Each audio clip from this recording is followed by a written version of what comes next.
Shalom, saya pendeta muda Nora Bendawasih Malau. Kesempatan yang sangat indah saat saya boleh bersaksi bagaimana Tuhan Yesus teramat baik di dalam kehidupan saya. Kebaikan Tuhan Yesus yang semula saya menganggap suatu agama Kristen itu adalah seperti halnya juga agama saya yang lama. Saya seorang Muslim. Tetapi setelah saya menikah dengan suami saya tahun 1981, saya melihat banyak sekali perbedaan. Setiap pagi dia berdoa, bernyanyi, mengingat Tuhannya. Tetapi saya di dalam kesendirian saya merasa asing. Dan dia mencoba membimbing saya mengenal siapa Yesus Kristus. Dan hari lepas hari, bulan ganti tahun, saya menganggap seperti halnya tidak ada hal yang istimewa. Tetapi saat-saat tertentu, di saat anak saya sakit, dia pergi ke kamar dan berdoa. Saya merasakan tidak punya siapa-siapa. Dan dia berkata bahwa anak ini adalah milik Tuhan. Kita hanya dapat memohon kuasa Tuhan untuk kesembuhan. Dan saya katakan, iman apa seperti itu? Yang saya rasakan hanya bingung, saya rasakan hanya galau, takut yang luar biasa saat anak saya sakit. Tetapi terus kuasa Tuhan mencoba menjamah saya. Tetapi saya mengeraskan hati. Saya tergiur kepada dunia. Saya tergiur kepada hal-hal yang menyenangkan hati saya. Saya tidak pernah mengingat siapa Tuhan saya. Begitu anak bertambah 2, 3, saya merasakan semuanya cukup, semuanya indah. Tuhan sepertinya buat saya hanya satu ingatan bahwa saya punya Tuhan. Tetapi di tanggal 4 Juni, dengan saya menerima kabar bahwa helikopternya jatuh di Tim-Tim, saya serasa tidak percaya. Saya bilang tidak, ini semua politik. Tetapi begitu rombongan 11 peti jenazah datang, saya melihat suami saya sudah di dalam peti berpakaian dinas lengkap.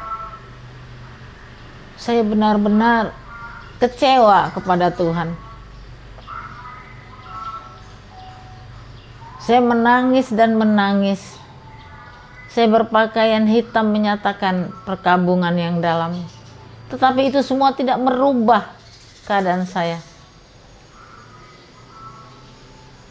Dan saat itulah saya ingin mengakhiri hidup saya. Saya katakan bahwa mati adalah jalan terbaik, bunuh diri. Tetapi saat itu juga Roh Kudus melawat saya. Waktu saya menangis, saya menggigil yang sangat hebat. Dan saya tertidur. Dan saya bermimpi, suami saya di dalam mimpi itu berpakaian putih. Dia berkata, unang lulu lulu hotuau, au melaksanakan tugas. Yang artinya, jangan kau cari-cari saya melaksanakan tugas. Dan saat itulah saya bangkit.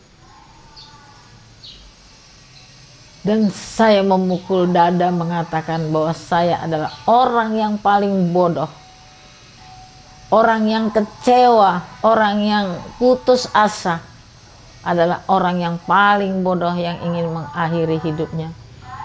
Dan saya bangkit, saya katakan, Tuhan, Engkau ada. Dan saya mulai mencari Tuhan. Saya ikut pelajaran-pelajaran iman. Saya merasakan kekuatan yang luar biasa. Tidak ada yang bisa menghibur saya. Dan saya kuat. Saya ingat tanggung jawab saya kepada anak-anak 3 orang. SMA kelas 1 Taruna Nusantara.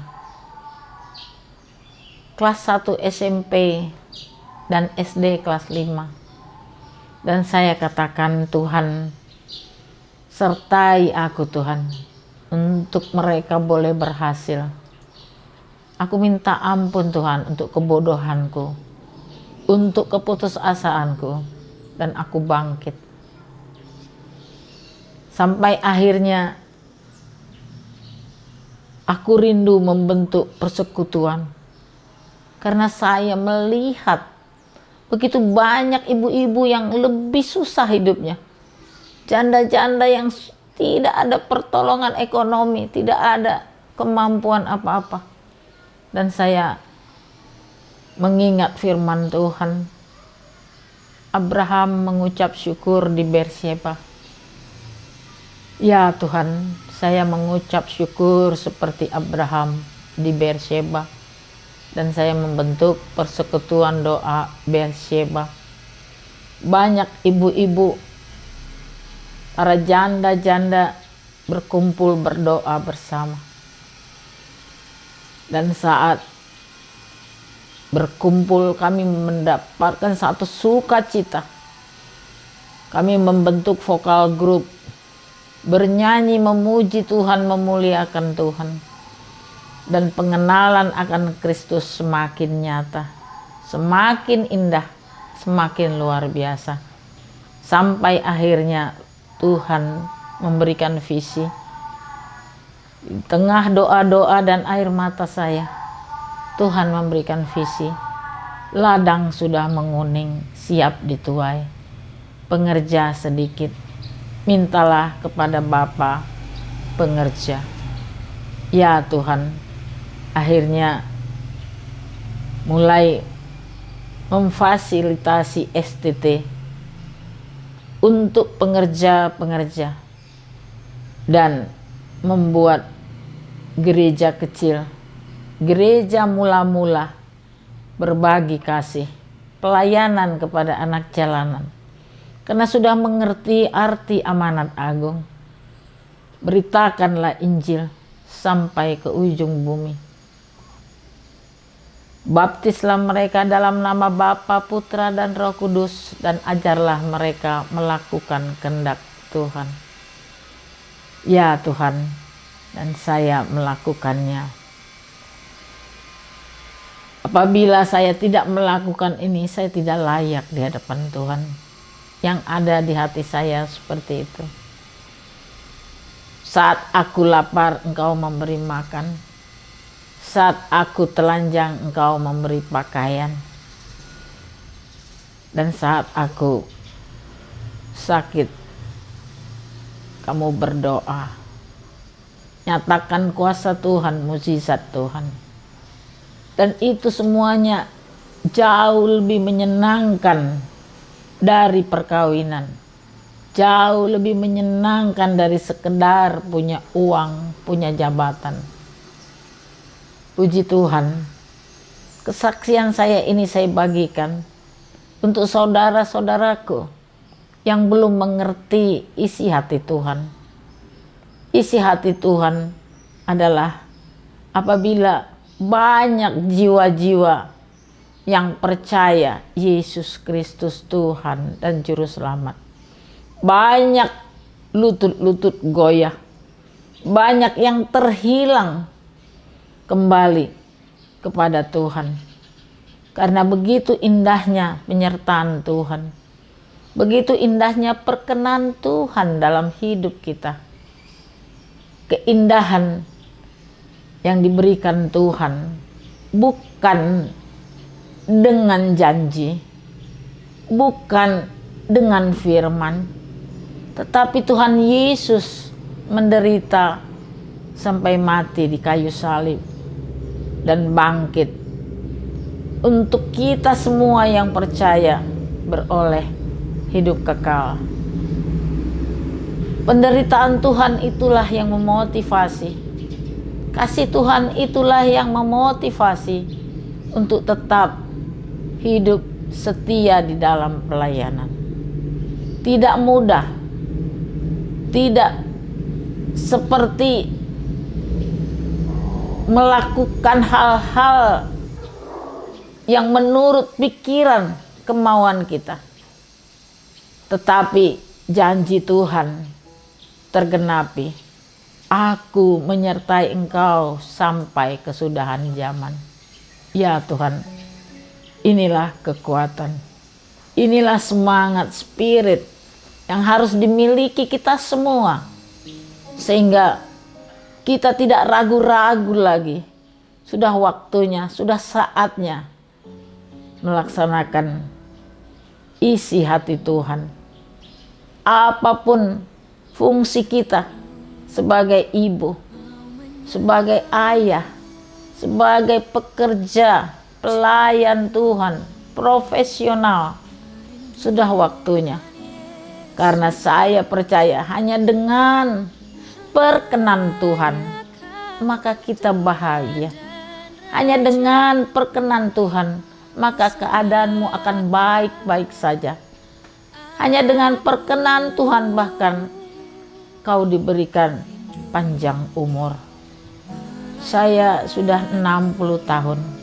Saya menjanda umur 37 tahun. Tetapi rasanya saya sepertinya tidak percaya kalau sebegitu lama Tuhan bisa menjaga, melindungi, memberkati saya. Saya rindu kesaksian saya ini bagi orang-orang yang terpuruk di dalam ekonomi, terpuruk di dalam kehilangan orang yang dikasihi, terpuruk di dalam hal-hal dunia ini. Sudah waktunya datang kepada Tuhan, rasakan kebaikan kemurahan-Nya. Maka saudara dan saya akan mendapat kekuatan yang tidak dapat diberikan dunia ini. Saudara akan mendapat kebahagiaan yang tidak diberikan dunia ini. Inilah kesaksian saya. Sehingga tidak ada lagi lutut goyah, tidak ada lagi yang putus asa, tidak ada lagi yang lemah.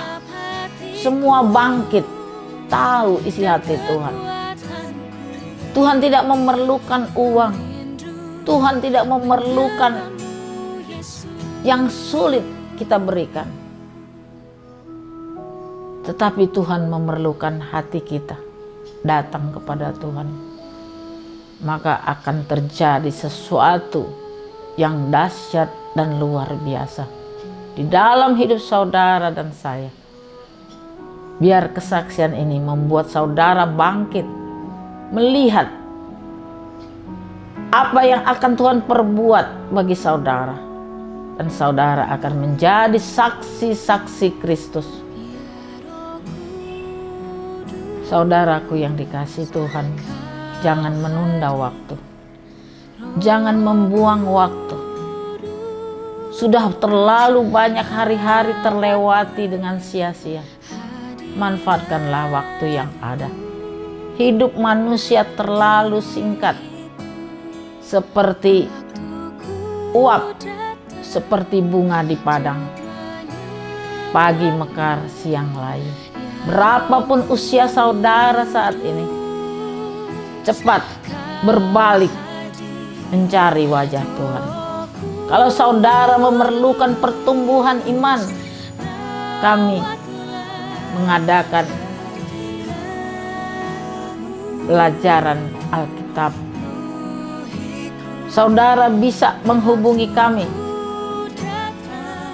Kami akan sangat senang, berbahagia apabila saudara menerima janji Tuhan. Keadaanmu akan baik.